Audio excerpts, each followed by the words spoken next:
Hello, hello à tous mes héros et héroïnes du quotidien, tous ceux qui veulent une vie meilleure et heureuse après leur divorce. Bienvenue sur la chaîne Surmonter un divorce. Je suis Sandrine Bartoli, coach et thérapeute experte pour surmonter un divorce, car oui, il est 100% possible d'être heureux ou heureuse après un divorce. Avoir eu une relation toxique, c'est douloureux. Mais le plus important est de ne pas reproduire à l'avenir ce type de relation.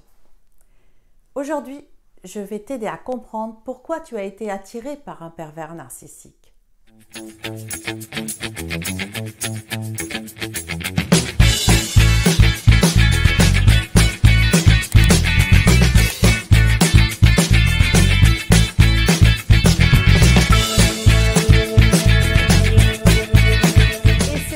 Très bonne question parce que nous voulons savoir pourquoi nous avons été attirés par ce type de personne dans notre vie. Pourquoi attirons-nous toujours la même personne? Pourquoi attirons-nous des personnes toxiques ou malsaines dans notre vie? L'intérêt de ces questions est que cela signifie que tu prends conscience de la responsabilité que tu as eue dans cette relation. Et c'est tellement énorme. Parce que nous ne pouvons pas vraiment arrêter d'attirer la même personne encore et encore jusqu'à ce que nous réalisions que ce qui s'est réellement passé.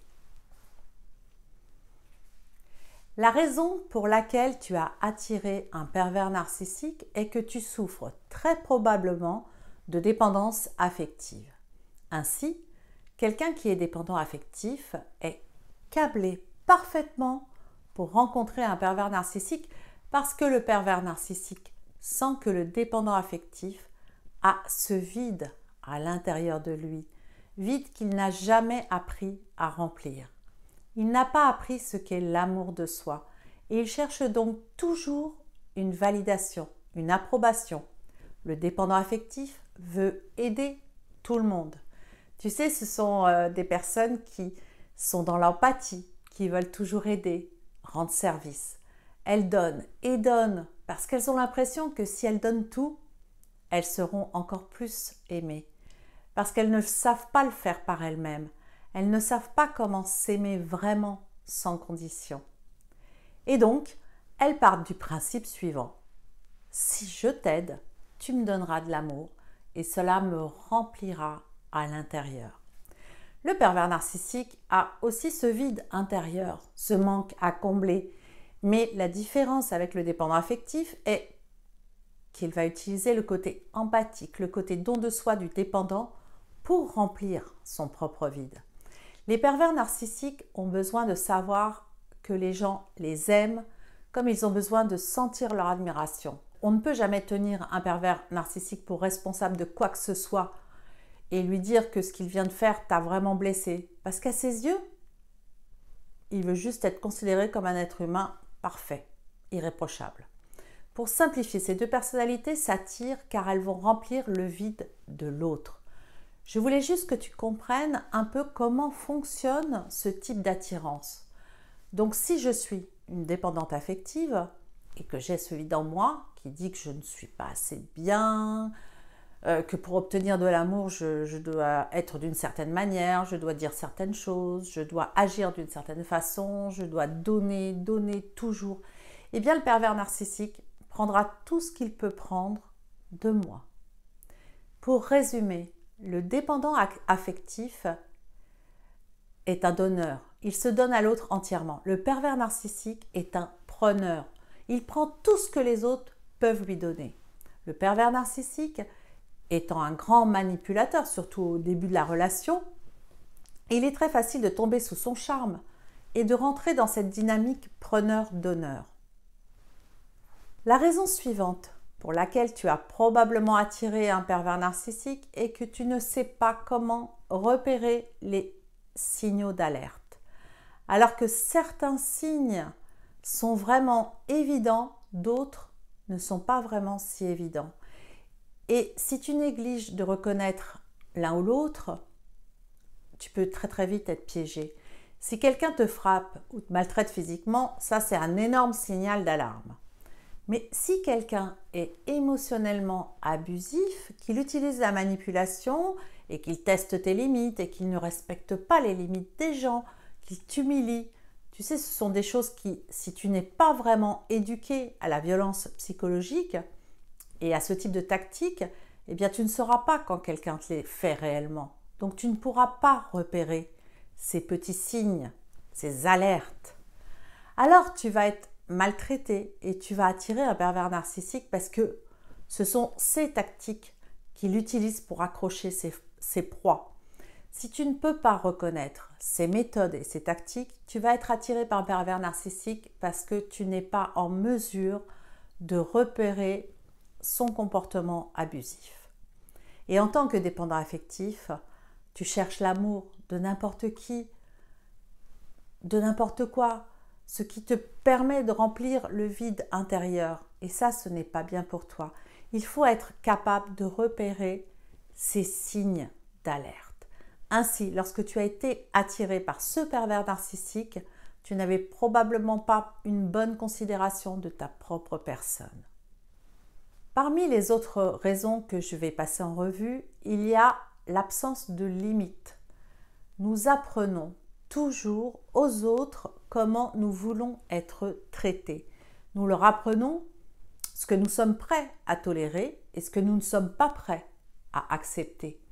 Et si tu ne le fais pas vraiment, c'est qu'on ne t'a pas appris à poser ses limites, comprendre ce qu'est l'amour de soi. Si l'on ne sait pas vraiment s'aimer, si l'on n'a pas confiance en soi, savoir que quelqu'un qui me maltraite n'est pas bien et apprendre à se défendre de manière saine, c'est hyper important. En précisant tes limites, en sachant comment les faire respecter, lorsque les gens tentent de les tester, eh bien alors tu ne te laisseras pas abuser. Parce que personne ne va te maltraiter si tu ne le souhaites pas, si tu ne l'autorises pas.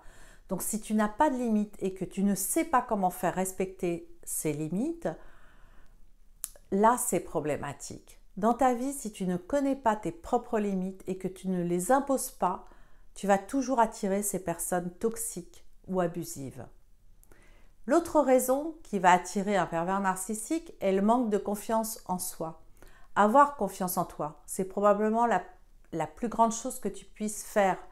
Apprendre à t'aimer vraiment et savoir fixer des limites. Et tout cela est un tout. C'est la base pour empêcher d'attirer les pervers narcissiques. Faire confiance au fait que lorsque tu vois un signal d'alerte, c'est un drapeau rouge. Et cela ne veut pas dire pour autant qu'il faut radier cette personne à tout jamais, tout de suite, mais qu'il faudra être vigilant. Fais confiance à tes intuitions dès le début de la relation. Je sais que cela arrive lorsque nous laissons nos émotions prendre le dessus, sans plus aucune logique d'ailleurs. Je sais que pour les femmes, parfois lorsqu'elles deviennent très très proches d'un homme, elles s'impliquent émotionnellement très rapidement. Elles se projettent et collent la photo de leur homme idéal sur celui qu'elles viennent de rencontrer. Et c'est l'homme parfait. Aucun signal d'alerte ne sera perçu. On n'écoutera pas sa petite voix intérieure qui sort les warnings. Non, non, rien. On est tellement contente d'avoir trouvé l'amour que l'on n'est pas du tout objective. Alors, avoir confiance en soi, c'est s'écouter d'abord. C'est prendre le dessus sur ses émotions. C'est repérer que cet homme qui correspond à ton homme idéal n'est peut-être pas celui qu'il prétend être. Et pour cela, il faut arrêter de foncer tête baissée. Il faut être attentive à son comportement. Il faut avoir un certain détachement et aussi un certain discernement. Et prendre le temps de le connaître vraiment. Est-ce qu'il sera là pour toi si une épreuve survient? Sois patiente, car si c'est une personne toxique, son vrai visage apparaîtra bientôt. Si tu manques de confiance en toi, imagine la proie de rêve que tu es pour ce type de personne. J'espère que ces explications t'ont permis de mieux comprendre pourquoi tu attires un pervers narcissique ou pourquoi tu as attiré un pervers narcissique dans ta vie. Et c'est la même chose pour les amis. C'est exactement la même chose pour tes amis qui peuvent être toxiques. Tout commence vraiment avec toi, ta prise de conscience, ton positionnement dans la relation.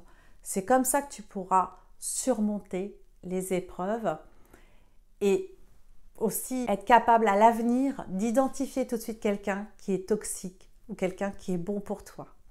Alors n'oublie pas de t'abonner à cette vidéo, de liker et puis surtout de mettre des commentaires. J'y répondrai avec grand plaisir. Je te dis à très très vite. Ciao ciao!